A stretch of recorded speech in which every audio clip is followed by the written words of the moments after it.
नमस्कार दोस्तों, आप देख रहे हैं हिंदी तर्क और आज हम बात करने वाले हैं कि क्या सच में भारत को आज़ादी महात्मा गांधी जी के प्रयासों से मिली है। हो सकता है आपको मेरी ये बात अजीब लगे, मस्त जोक मारा रे, ये हंस रे हलकट हंस। पर क्या आपने कभी ये सोचा है कि जब गांधी जी का भारत छोड़ो आंदोलन सन 1942 को ही समाप्त हो गया था, तो फिर अंग्रेजों को भारत को आज़ादी देने में 3 साल क्यों लग गए। हो सकता है कि कुछ लोग ये आर्ग्यूमेंट करें कि देश को आज़ाद करना कोई छोटी बात नहीं है, 2-3 साल तो लगते हैं। कहाँ तक पढ़े हैं आप? दोपहर तक। पर अगर आप मुझसे पूछे तो मुझे ये कोई सही कारण नहीं लगता, क्योंकि ब्रिटेन के प्रधानमंत्री सर क्लीमेंट एटली ने 14 मार्च 1946 को ब्रिटेन के हाउस ऑफ कॉमन्स में भारतीयों को आज़ादी देने की घोषणा की थी।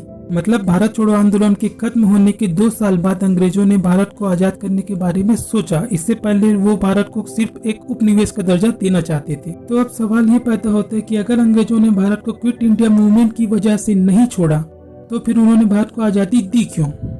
सन 2016 में मेजर जनरल जी.टी. बख्शी ने अपनी किताब Bose an Indian samurai publish की।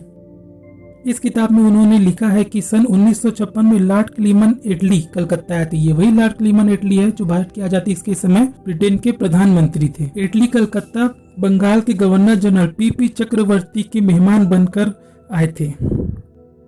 इस मुलाकात में जस्टिस चक्रवर्ती ने एटली से पूछा था कि जब अंग्रेजों ने 1942 में शुरू हुई भारत छोड़ो आंदोलन को 1944 में ही दबा दिया था, तो फिर 3 सालों में ऐसा क्या हुआ कि अंग्रेजों को भारत को आजाद करने के बारे में सोचना पड़ा।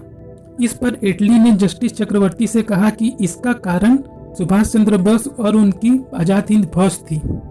इस पर जस्टिस चक्रवर्ती ने एक और सवाल पूछा, तो फिर भारत की आजादी में महात्मा गांधी का क्या रोल था। तो फिर एटली मुस्कुराए और कहा मिनिमल, मतलब मामूली या बहुत कम। एटली का कहना था कि भारत की आजादी में असली रोल सुभाष चंद्र बोस और उनके आईएनए का है और ब्रिटिश इंडियन आर्म फोर्स में सुभाष चंद्र बोस के बढ़ते प्रभाव का। भारत को आजाद करने के मुद्दे पर इंग्लैंड के लोगों ने वहां के सुप्रीम कोर्ट में याचिका दायर की, जिस पर ब्रिटेन के मुख्य न्यायाधीश ने प्रधानमंत्री एटली से पूछा था कि हमने भारत छोड़ो आंदोलन खत्म कर दिया था, विश्व युद्ध भी जीत चुके थे, फिर ऐसा क्या हुआ जो आपको भारत को आजाद करने का फैसला लेना पड़ा। जिस पर प्रधानमंत्री एटली ने कहा कि 25 लाख भारतीय सैनिक दूसरा विश्व युद्ध जीतकर लौट रहे थे। इसी बीच कराची नेवल बेस, जबलपुर, आसनसोल जैसी जगहों पर सैनिक विद्रोह की खबरें आ रही थी। सुभाष चंद्र बोस की फौज लगातार ब्रिटेन की सेना पर दबाव बढ़ा रही थी। हम जान गए थे कि अब ज्यादा दिनों तक भारत पर कब्जा बनाए रखना मुश्किल है। अगर हम भारत को न छोड़ते तो सुभाष चंद्र बोस के नेतृत्व में एक बड़ा आंदोलन हो सकता था जो ब्रिटेन को बहुत नुकसान पहुंचाता। इसलिए हमें भारत को छोड़ने का फैसला लेना पड़ा। ये वीडियो जी न्यूज के आर्टिकल्स और मेजर जनरल जी.टी. बख्शी की किताब बोस एन इंडियन समुराई पर आधारित है।